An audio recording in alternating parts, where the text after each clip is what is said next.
Hello friends, क्या आपके school में भी स्टोरी टेलिंग कंपटीशन होते हैं और आप टेंशन में पड़ जाते हो?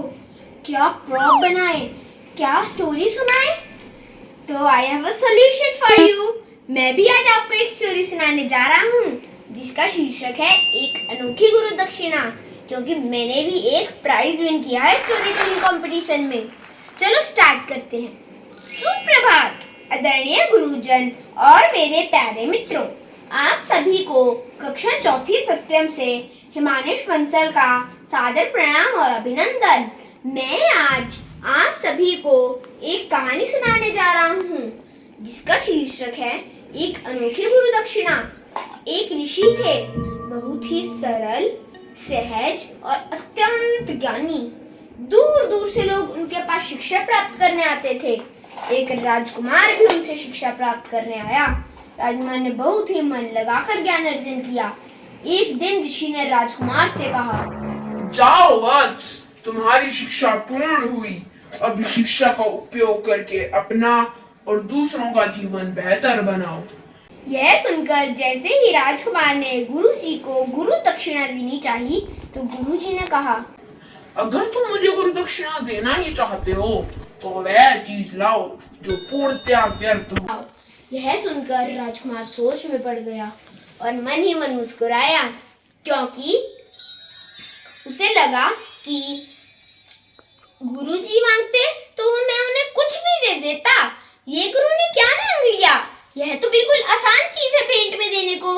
आसपास कितना कुछ व्यर्थ है, मैं तो कुछ भी गुरु को दे सकता हूँ।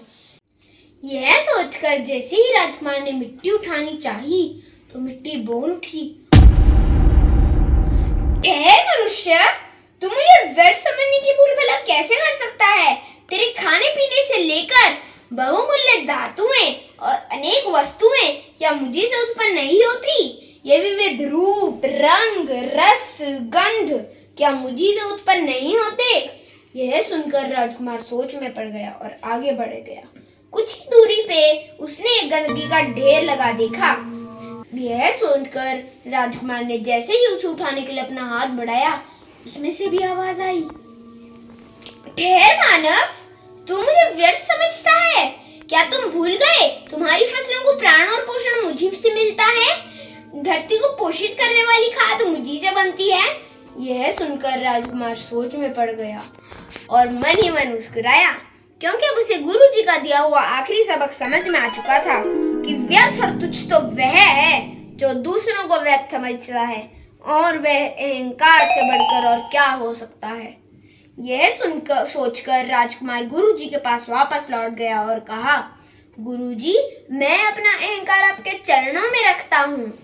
यह सुनकर गुरु जी भी मन ही मन मुस्कुराए, क्योंकि अब उन्हें भी समझ में आ चुका था कि उनके शिष्य की शिक्षा सही मायने में सार्थक हो चुकी थी। इसी तरह मेरी कहानी यहीं समाप्त होती है। क्या खूब कहा है किसी ने, अहंकार में तीन गए, धन, वैभव और वंश, ना मानो तो देख लो रावण कौरव कंस। इस कहानी से हमें यह सीख मिलती है कि हमारे भीतर सबसे व्यर्थ हमारा अहंकार होता है। धन्यवाद, आपका दिन मंगलमय हो।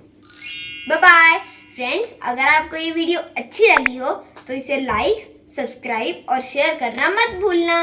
Bye bye.